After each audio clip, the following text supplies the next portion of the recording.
Halo Malaysia, selamat pagi, salam sejahtera Malaysia. Malaysia kita punya, cintai Malaysiaku, kita jaga kita. Sebelum kita mulakan berita hangat pada hari ini, untuk anda yang baru pertama kali, silalah untuk sudi tekan butang subscribe, like dan share. Sila juga tinggalkan komen anda, kerana setiap komen anda amatlah dihargai. Berita hangat hari ini daripada channel ini, Denyut nadi suara rakyat bergema terus-menerus di dalam channel ini. Setiap hari kita membawakan berita-berita terbaru yang pastinya dinantikan oleh seluruh rakyat Malaysia. Kita akan mulakan berita kita. 1, 2, 3. Berita mula sekarang. Salam sejahtera Malaysia. Berita terkini untuk keadaan Datuk Seri Najib Tun Razak di penjara. Setelah menghampiri sebulan, Najib Razak berada di penjara. Berita ini dipetik daripada malaysiakini.com 8 September 2022. Makanan Najib sama seperti banduan lain, mandi air sejuk. Berita penuh. Tiada layanan yang istimewa untuk bekas Perdana Menteri Najib Razak yang kini telah menjalani hukuman penjara 12 tahun di Kompleks Penjara Kajang, menurut satu laporan. Laporan Tusan Malaysia memetik sumber sebagai berkata selain ditempatkan di sel pengasingan atas faktor keselamatan sebagai banduan berprofail tinggi, Najib menerima layanan sama seperti banduan lain berdasarkan Peraturan 8 Akta Penjara 2000. Sebagai seorang bekas pemimpin besar negara, sudah pasti kawalan akan diperketatkan bagi memastikan beliau berada dalam jagaan selamat di bawah jabatan penjara, katanya.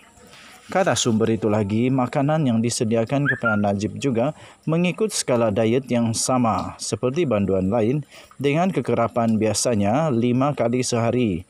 Namun cadangan boleh dibuat oleh pegawai perubatan jika Najib memerlukan diet yang berlainan atas faktor kesihatan. Berkenaan dengan senaman pula, sumber itu berkata, Najib boleh membuat senaman dan rekreasi fizikal harian dengan syarat mengikut tata tertib keselamatan yang ditetapkan. Mandi air sejuk hanya guna kipas.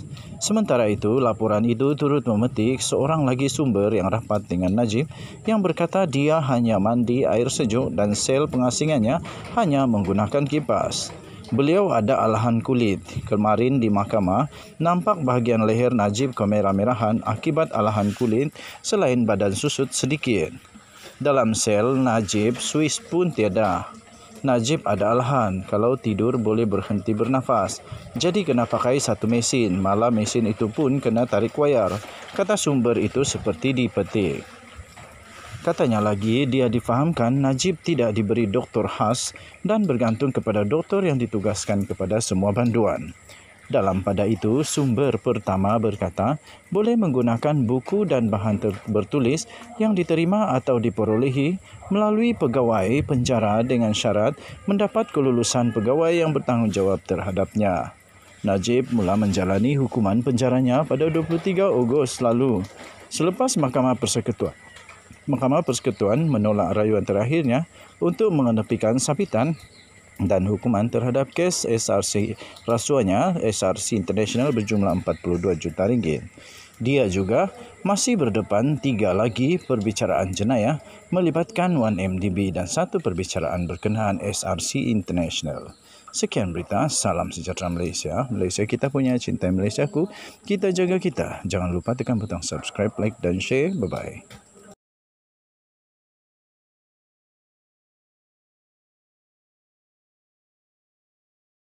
Bawa tekanan, tidak pernah marah, memberi pembelaan masa dan membuat semua keputusan yang betul. Keputusan 5 hakim adalah keputusan kolektif. Ketua hakim adalah jurucakap. Jadi, Mahkamah Persekutuan bertindak dengan cemerlang dan ia sepatutnya bertindak sebagai rangsangan psikologi yang hebat kepada semua hakim yang lain. Kerana ini adalah 5 hakim kanan kami. Jadi, jika anda seorang magistrate atau hakim mahkamah tinggi, anda akan mendapat inspirasi dan berkata, oh, Ketua Badan Kehakiman dan 4 anggota kanan melakukan demikian. Saya juga boleh melakukannya. Ia hebat dan memberi inspirasi. Nampaknya Najib menjejaskan peluangnya sendiri untuk pengampunan pada masa hadapan dengan kelakuannya. Halangan terbesarnya ialah dia mempunyai 4 kes jenayah yang belum terselesai. Okey. Demikian tuan-tuan dan puan-puan, panjang lagi sebenarnya, amat panjang. Okey, tapi saya habiskanlah, biarlah panjang kali ini tapi saya akan habiskan. Sekalipun tidak mempunyai 4 kes yang belum selesai, dengan jelas tidak menunjukkan bahawa dia telah berubah. Kata soal Malaysia kini. Tepat sekali, anda lihat mereka akan meminta dokumen dan bukti untuk menunjukkan bahawa dia telah berubah. Dia belum pun berada di penjara selama seminggu. Pembaruan adalah selepas anda menjalani hukuman penjara. Kerana jika anda telah disabitkan dengan kesalahan merogol atau menculik atau membunuh, anda telah disabitkan ataupun untuk kesalahan kecil seperti mencuri roti dari pasar dan anda mendapat 2 tahun, anda juga boleh memohon pengampunan. Dalam setiap kes, anda mesti menunjukkan perubahan dan penyesalan. Banduan sering menunjukkan bahawa mereka melakukan kerja tambahan seperti membantu di dapur penjara, melakukan kebajikan, bekerja di kebun, membantu rakan-rakan banduan lain. Mereka berusaha untuk berubah dan ini diakui orang lain. Secara takrifan, ini bermakna tempoh masa yang substansial dalam penjara. Kemudian soalan yang paling penting adalah, Malaysia kini bertanya, bolehkah Seri Paduka meneruskan pengampunannya tanpa lembaga pengampunan? Tidak, jawapannya adalah tidak. Baginda duduk di dalam lembaga pengampunan. Seri Paduka selalu mempengerusikannya. Prosedur tersebut dinyatakan secara terperinci dalam Perkara 42. Malaysia kini bertanya lagi, saya tidak dapat mengelak daripada merasakan hujah pembelaan sepanjang 3 peringkat mahkamah tidak begitu kukuh. Bagaimana anda mempertikaikan kes itu jika anda adalah peguam bela dalam perbicaraan SRC? Kata Tommy Thomas, saya akan menasihati Najib untuk mengaku bersalah sahaja. Saya telah mengendalikan beberapa kes sivil dengan hujah yang lemah. Dan kami memberitahu pelanggan, lihat, kami tidak akan berjaya. Itulah satu perkara yang baik tentang undang-undang. Ia boleh dijangkakan. Dalam banyak cara, undang-undang boleh dipercayai, pasti. Dan undang-undang menggalakkan penyelesaian. Dan untuk mendapatkan sedikit gambaran tentang bagaimana kes itu akan berakhir, pergi berjumpa dengan peguam yang baik yang boleh membaca mahkamah dan peguam akan berkata, tolong jangan buang masa. Itulah sebabnya di seluruh dunia, tertuduh mengaku bersalah atau pihak bertelaga bersetuju dengan penyelesaian. Okey, panjang lagi, saya tidak akan habiskan membaca. Kamu boleh baca di malaysiakini.com. Kita jumpa lagi. Bye-bye. Salam sejahtera Malaysia. Selamat pagi tuan-tuan dan puan-puan yang dihormati sekalian.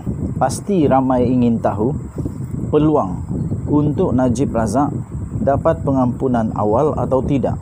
Nampaknya setelah semakin hari semakin saya belajar, nampaknya sebenarnya Najib Razak tidak ada peluang, hampir mustahil untuk dia mendapat pengampunan serta-merta.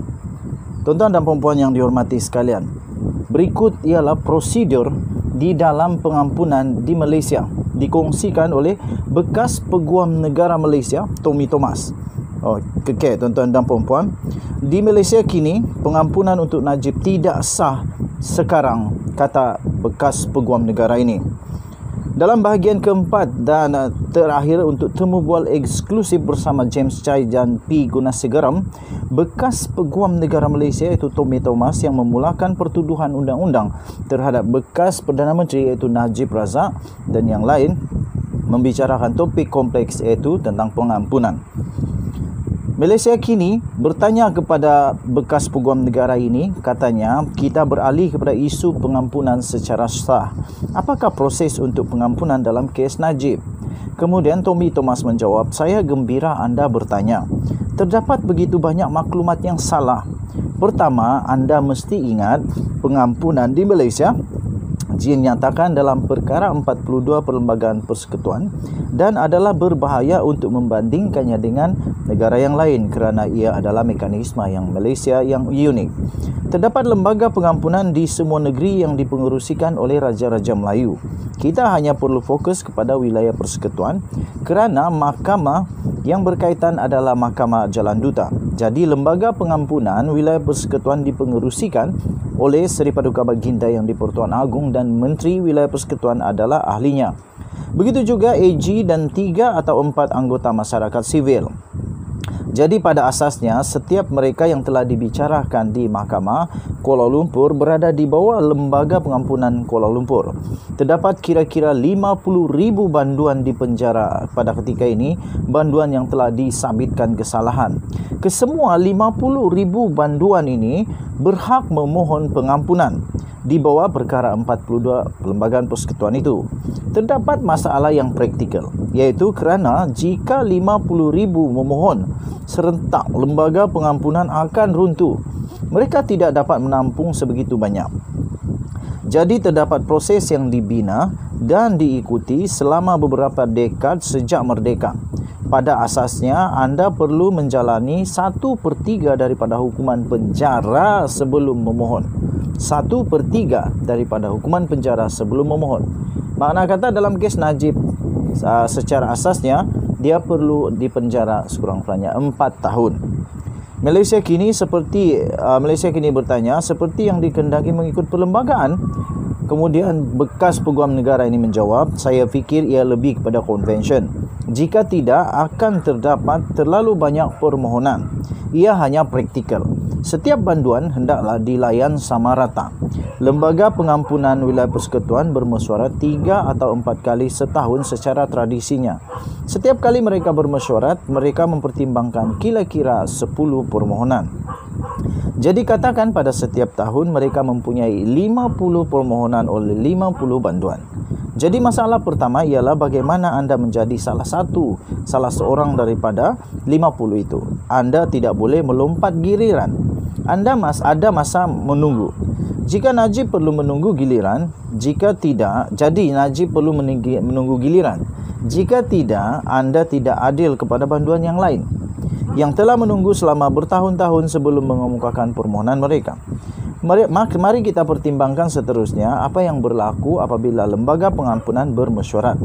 Keseluruhan idea pengampunan adalah bahawa banduan mesti menunjukkan bukti. Oleh itu anda perlu menjalani hukuman penjara selama 3 atau 4 tahun untuk menunjukkan bahawa anda telah berubah. Anda perlu membuka lembaran baru dan tidak akan terlibat dengan jenayah lagi. Bagaimana anda membuktikannya? Semua banduan pasti akan mengatakan bahawa mereka telah berubah. Kenyataan banduan tidak membawa makna kerana ia demi kepentingan diri sendiri. Jadi ia mesti disokong oleh pegawai parol, pegawai penjara, kaki tangan hospital dan pelbagai lagi sumber yang bebas. Lebih banyak rujukan yang